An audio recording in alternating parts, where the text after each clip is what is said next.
Hello and welcome to another episode of MCQs for Judiciary Exams. Let's begin. Which of the following is not a penalty for breaching a protection order under Section 31 of the DV Act?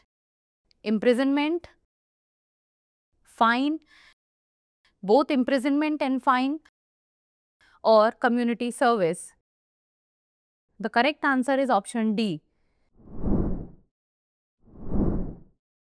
Recently, in the Akshay Thakur versus State of Himachal Pradesh and others case held that Section 31 of the Domestic Violence Act 2005 applies only to breaches of protection orders, not to non-compliance with maintenance, compensation or residence orders.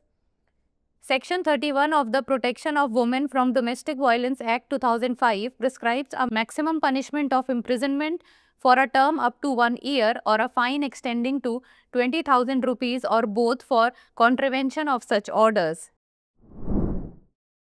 Next, what does Article 227 of the Constitution of India deal with? Power of superintendence of High Court, judicial review of laws, appointment of judges, or protection of fundamental rights. The correct answer is option A. Recently, in the K. Valaramat versus Kumaresan case, the held that a High Court cannot reject a plaintiff under its supervisory jurisdiction under Article 227 of the Constitution of India 1950 as it cannot usurp the functions of the trial court. Article 227 of the Constitution establishes the High Court's power of superintendence over all subordinate courts and tribunals within its territorial jurisdiction. Next, which of the following has the power of judicial review in India? Supreme Court, High Court, both A and B, or none of the above? The correct answer is option C. The Supreme Court has the highest authority in the country to exercise the power of judicial review. This power is derived from Articles 32 and 136 of the Constitution of India. High courts in India also possesses the power of judicial review under Article 226 and 227 of the Constitution. Next, which of the following sections of the Hindu Marriage Act 1955 provides for the registration of Hindu marriages? Section 7, Section 8, Section 9 or Section 10? The correct answer is option B.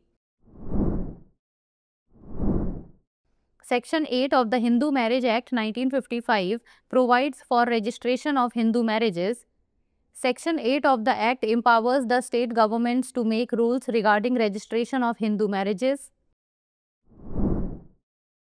Next, the concept of free legal aid takes its root from which article of the Constitution of India?